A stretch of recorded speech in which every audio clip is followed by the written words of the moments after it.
গত ৩০ সেপ্টেম্বর দক্ষিণ ইতালি থেকে প্রায় ১০০ জন কর্মীর সঙ্গে একটি ফেরিতে করে যাত্রা শুরু করেন ২৫ বছর বয়সী জার্মান অধিকার কর্মী অ্যানা লিটকে। গন্তব্য ছিল গাজা, মানবিক সাহায্য পৌঁছে দেওয়ার লক্ষ্যে। কিন্তু ৮ অক্টোবর আন্তর্জাতিক জলসীমাতেই তাদের নৌযান আটক করে ইসরায়েলি বাহিনী। এরপর ইসরায়েলে নিয়ে গিয়ে ৫ দিন বন্দি রাখা হয় তাকে। সেই বন্দি দশাতেই ঘটে ভয়াবহ ঘটনা। গার্ডিয়ানকে দেয়া সাক্ষাৎকার ও ইসরায়েলে দাখিল করা ফৌজদারি অভিযোগ অনুযায়ী একাধিকবার বেআইনি শরীর তল্লাশির সময় নারী কারারক্ষীদের হাতে যৌন নিপীড়নের শিকার হন লিটকে। তার ভাষ্য মতে, নির্যাতনের সময় আশপাশে থাকা পুরুষ রক্ষীদের হাসির শব্দ শুনতে পেয়েছিলেন তিনি, যা থেকে তার ধারণা হয় পুরো ঘটনাটি হয়তো পর্যবেক্ষণ ও ভিডিওচিত্র করা হচ্ছিল। দমে না গিয়ে কয়েকদিনের মধ্যেই ঘটনাটি বন্ধু ও চিকিৎসকদের জানান লিটকে। গত ডিসেম্বরে প্রথম ফ্লোটিলা কর্মী হিসেবে প্রকাশ্যে মুখ খোলেন তিনি।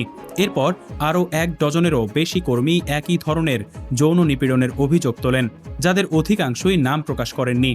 লিটকের আইনজীবী মুনা হাদ্দাদ ইসরায়েলের অ্যাটর্নি জেনারেল, কারা কর্তৃপক্ষ ও কারারক্ষী তদন্ত বিভাগের কাছে আনুষ্ঠানিক অভিযোগ দাখিল করেছেন। দাবি জানিয়েছেন পূর্ণাঙ্গ তদন্তের। ফিলিস্তিনি মানবাধিকার সংস্থা আদালাহর এই আইনজীবীর ভাষায়, প্রায় ৩ বছর ধরে ফিলিস্তিনি বন্দীদের ওপর চলা যৌন সহিংসতা এখন বিদেশি সংহতি কর্মীদের উপরও প্রসারিত হচ্ছে। উল্লেখযোগ্য বিষয় হল, এই অভিযোগের প্রেক্ষাপটেই গত মে মাসে জাতিসংঘ ইসরায়েলকে সংঘাতকালীন যৌন সহিংসতার তালিকায় অন্তর্ভুক্ত করে। যুক্তরাজ্য নিরাপত্তা পরিষদে এ নিয়ে উদ্বেগ প্রকাশ করেছে।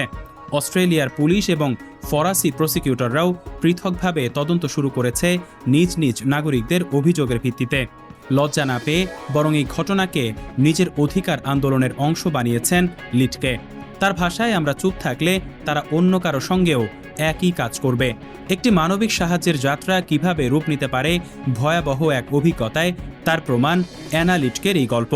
কিন্তু তার সাহসী মুখ খোলাটাই বলে দেয়, ভয় দেখিয়ে কণ্ঠস্বর থামানো সবসময় সম্ভব হয় না। ডেস্ক নিউজ, অগ্রযাত্রা প্রতিদিন।